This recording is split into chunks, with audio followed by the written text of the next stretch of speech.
Welcome to The Explainer. Today, we're dusting off a true artifact of television history, a show that tried something so strange, so ambitious, that it pretty much vanished from the airwaves completely. So get this. Back in 1990, when satellite TV was just starting to take off in Britain, a brand new network decided to ask that exact question. And their answer was one of the most unusual shows ever made, a mashup of high-concept science fiction and the everyday drama of a classic soap opera. The show was called Jupiter Moon. The setting? A spaceship, the Alea, which was basically a university campus just floating in orbit around Callisto, one of Jupiter's moons.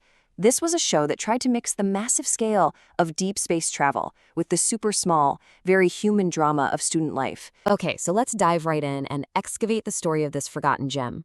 We're going to look at its wild premise, the even wilder storylines, its bumpy broadcast history, some really fascinating production secrets, and how it ended up becoming a cult classic. First things first, let's really set the scene for this bold TV experiment and figure out what in the world the creators were trying to do. The core idea was to take a format everyone knew, the soap opera, with all its relationship drama and long-running stories, and just drop it into the most unfamiliar setting you could think of. I mean, how do our relationships even work when we're isolated millions of miles from Earth? And they really went for it. The network didn't just order a pilot, they commissioned a massive 150-episode run with a budget of £6 million. This was no small test run, it was a huge investment in a truly bizarre idea. This slide just captures the show's personality perfectly.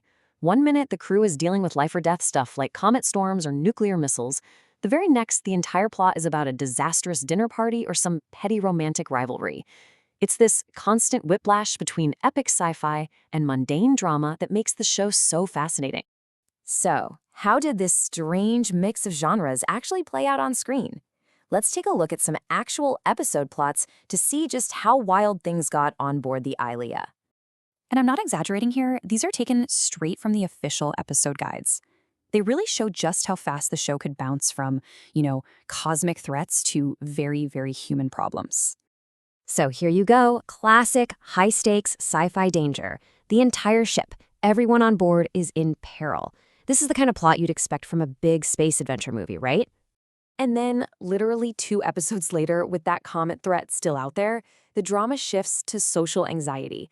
The biggest problem isn't the giant rock hurtling through space, it's the awkward small talk at a dinner party. You can't make this stuff up. The show could also deliver on genuine spacefaring heroism. Here, a character named Finbo pulls off this daring rescue near one of Jupiter's volcanic moons, and gets a medal for his incredible bravery. But here's the kicker. The emotional fallout isn't about the dangers he faced. Nope. It's about simple, petty, workplace jealousy. His colleague just can't stand seeing him get all the attention. That is pure 100% soap opera. And just when you think you've finally figured out the show's rhythm, it throws a complete curveball. In one episode, with zero warning, the thought police just show up and arrest 2 students. It's a sudden dive into dystopian fiction that just kept viewers totally off balance. Okay, so with storylines this bonkers and a massive 150 episodes planned, why have so few of us ever heard of Jupiter Moon? Well, its journey to the screen was just as dramatic as its plots. The show launched in March 1990 on a channel called Galaxy, but just 8 months later, the company that owned it, BSB, merged with its huge rival, Sky Television. And just like that, the Galaxy channel was shut down, and Jupiter Moon was yanked off the air after 108 episodes, leaving the last 42 unaired.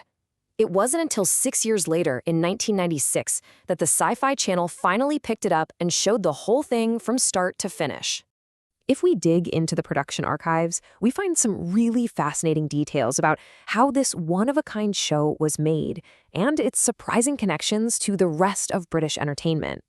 It turns out this show had soap opera in its DNA from the very beginning. The creator was the longtime editor of a super popular British radio soap called The Archers. The ship's name, the Alea, was an inside joke about a local education authority. And for a truly wild piece of trivia, a character was named Philippe Gervais by a producer for her then partner, a young unknown comedian named Ricky Gervais. So, after all that drama, both on-screen and off, what's the takeaway? How is this unusual piece of television remembered today? Its failure to become a huge mainstream hit had very little to do with its quality. It was really a victim of bad timing, a weird experimental show caught right in the middle of a massive corporate merger. In the end, Jupiter Moon has earned this really dedicated cult following. TV historians remember it for exactly what it was: a bold, ambitious, and just charmingly strange attempt to do something totally new. It wasn't perfect, but wow, was it unforgettable. And all this brings us to one final thought. In today's world of massive sci-fi epics, you have to wonder, have we lost something? Is there still room for a story that's small, kind of quirky, and more focused on human drama than on special effects? Or was Jupiter Moon the first and last of its kind? We'd love to know what you think in the comments. If you enjoyed this deep dive into a forgotten classic, please hit that like button and subscribe so you don't miss our next exploration. Thanks for watching.